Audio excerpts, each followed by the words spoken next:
welcome Flyffers to another video where we're going to take a look at the teaser for the upcoming expansion. We still don't have an estimated time available. I have not read the announcement yet, like the sheet, so we will do it together and then we will see if it's going to be impacting the game on a positive way or rather a negative way. So in general, the PK system at the moment is garbage.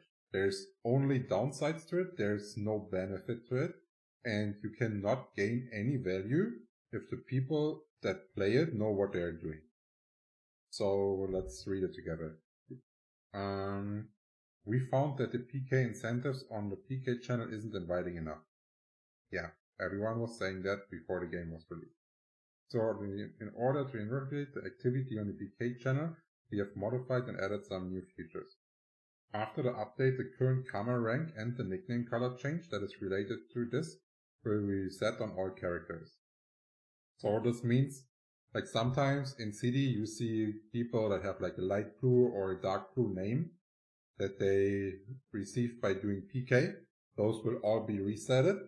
And probably bad news or good news for the people that were selling a color rename service. Maybe they can sell it again.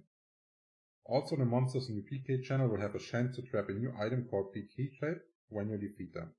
So this makes sense. Like you can only drop them on the PK channel. So if you want to get the rewards from the PK channel, you will have to play on the PK channel. And this makes like player killing actually able to exist. Because at the moment, like there's only a few people that actually even enter the PK channel, and it's not like people actively hunting to find other people to kill them, gain their chips. So the new karma system, if you defeat other players, you will be able to obtain some of the PK chips the other player has been collecting.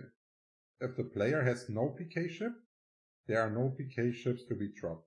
The more you collect PK chips from other players, the amount you lose upon death will increase accordingly. Additionally, after the update, there will be two types of karma level added, pink and red. Okay, so the karma level is not as important. Important is that this system, I think it was a suggestion from a player that got banned on Discord, like Bucket or something, and they implemented his suggestion now. So this system is pretty abuse proof. The only way you can abuse the system is by farming monsters with bots and then kill the bot characters to get the PK chips onto your main. And like I hope they are able to catch people that are trying to do something like this easily. And therefore, looks pretty nice to me, honestly. Like, doesn't look too bad.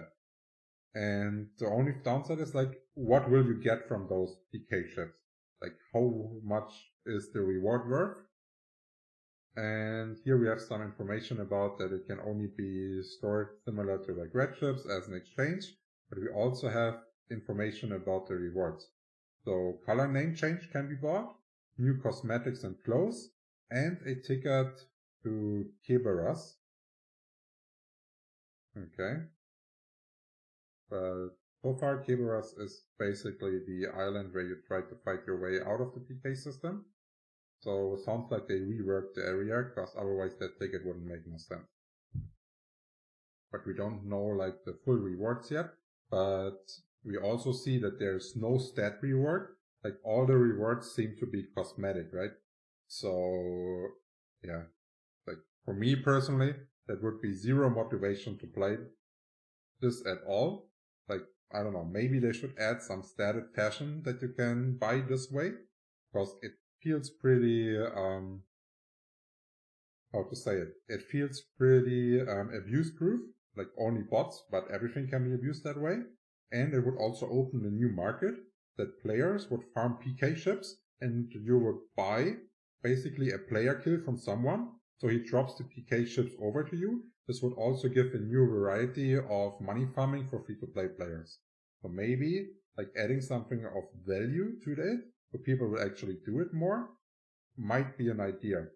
Because like right now, like the system is fine, it sounds good, but the rewards are so not interesting that only a few people that really like cosmetics are going to do it. Now let's go to the second part, the secret room.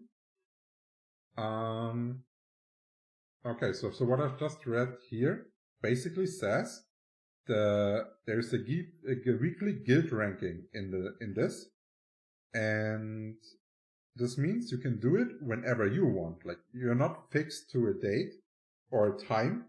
Your guild can basically vote internally on Discord when you want to do secret room, when you have the most participants, and then you can do it at this time, which makes a lot of sense because it says you can enter with up to 40 members.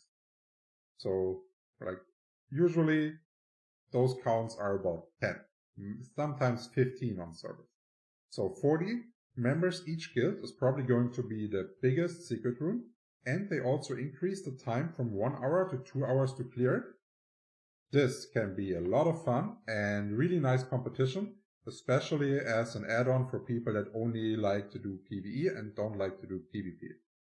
And as usual, it's about the fastest who clears the dungeon, gets the highest score, but in a weekly ranking, so it's not like you're immediately competing.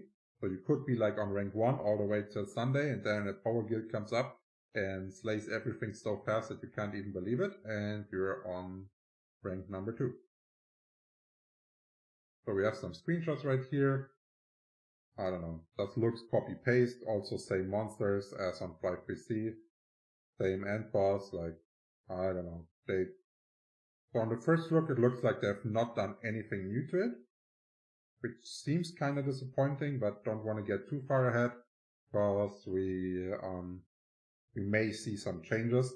Like, for example, something I would really like to see in Secret Room, so you actually have to do some strategy, is mobs that can only die to physical damage, mobs that can only die to magic damage, or like mobs that can only get damage if you have someone standing in a certain area to allow the damage to go through. So you actually have to communicate as a team, make your strategies and go accordingly, and not like, yeah, you just run through and everyone, like the guild with the most DPS will always win, and it doesn't matter basically what strategy they have, they just zoom through it and just smash everything. I think that is pretty boring and will just result in same guilds winning over and over and over.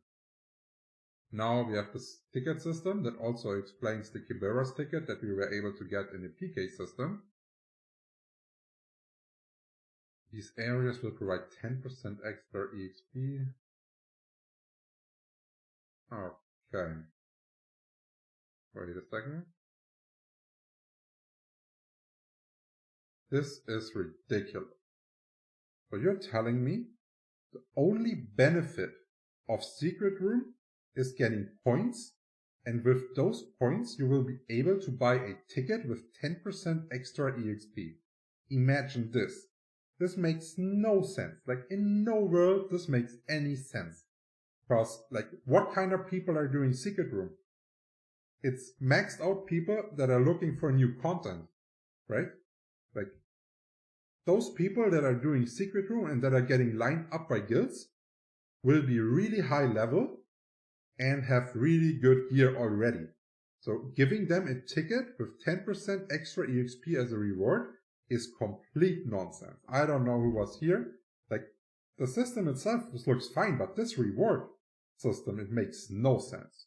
Like, it's important that you don't give like rewards that over push a guild. So basically, like, if a guild wins over and over and over, the rewards are not allowed to give this guild so much power that no one can stop them, but it should give them definitely more value than 10% extra EXP that full geared people that are doing systems like this and are getting lined up by their guilds are actually able to use. Like, I don't know, like, I hope they're bringing something in addition to this, because this, like, why should I be doing Secret Room? Why should I go full crams for this? Like, right, makes no sense at all. No idea.